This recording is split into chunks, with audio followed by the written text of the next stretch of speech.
Title, They're Here, First Contact. Intro, narrator voice, calm but ominous. In the year 2039, everything changed. Humanity believed it was alone in the universe until that day. Scene 1, the sky tears open. It started like any ordinary Tuesday. People were heading to work, kids were in school, and the skies over Los Angeles were clear.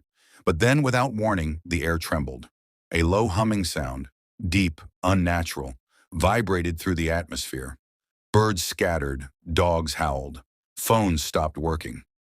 At 9:42 a.m., every camera in the city turned toward the sky as a massive tear appeared in the clouds, like someone had sliced the heavens with a blade of fire. From that tear, they emerged. Three enormous ships, dark, angular, unlike anything humanity had ever created. They didn't fly like aircraft. They floated, pulsed, hovered like they were ignoring gravity. Scene 2, World in Shock. Within minutes, every news outlet in the world was broadcasting live. No one knew what to say. There were no official statements, no governments claiming responsibility. It was the unknown.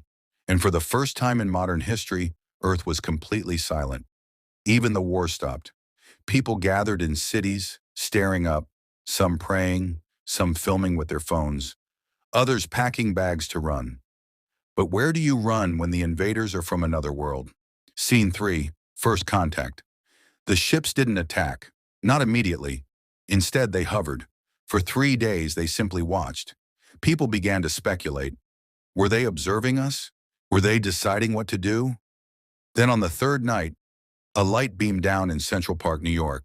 A figure descended, not in a spaceship, not in armor, but on foot, glowing softly in a pale blue aura. It was humanoid, tall, thin, and translucent. Its face was featureless. No eyes, no mouth, just smooth, glimmering skin. But when it stepped onto the ground, everyone heard a voice. "We are the Otheri. We come not to conquer, but to correct." Scene 4, their message. The being explained. Their species had been watching Earth for centuries. They had seen the wars, the destruction, the climate collapse, the corruption. And they had finally decided humanity needed intervention, but not with violence. Instead, they offered technology, knowledge, healing. In exchange, they demanded only one thing: unity. Scene 5, the divide. The world was split. Some believed the aliens were saviors. Others believed they were liars, invaders cloaked in peace. Protests broke out. Governments debated. Religions clashed. A secret meeting between world leaders and the Otheri took place in Geneva. No cameras, no recordings. When the leaders emerged, their faces were pale, changed. The next morning, every nuclear weapon on Earth was deactivated. Every satellite was overwritten with Otheri code. They weren't asking. They were taking control. Scene 6, the Resistance. A small group of scientists, hackers, and ex-military personnel formed what they called the Human Accord. They didn't believe the Otheri's message. They believed humanity was being domesticated, slowly, silently. The Otheri provided free energy, eliminated disease, stabilized the climate. But in doing so, they took away choice. Every city became cleaner, quieter, colder. No crime, no hunger, no freedom. The Human Accord began planning the impossible: to steal alien tech and fight back. Scene 7, the Uprising. It started with a signal, a weak frequency broadcast from a hidden lab in Iceland, a pulse that jammed one of the alien drones. Then another, then another. The aliens responded instantly. Their ships released drones the size of buses, with glowing blue eyes and silent weapons that disintegrated matter. But the resistance had learned. They used ancient tech, non-digital tools, analog weapons, and even printed maps.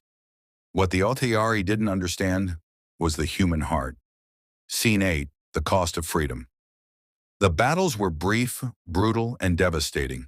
Entire cities went dark, millions displaced. But the Human Accord made a breakthrough. They found a weakness. The Otheri shared one mind, a collective consciousness. If they could isolate the core, a single unit hidden in their flagship, it could bring the whole network down.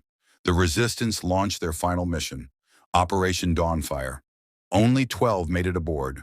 Only one made it out. Scene 9, A New Beginning. The flagship exploded over the Atlantic. The remaining ships powered down.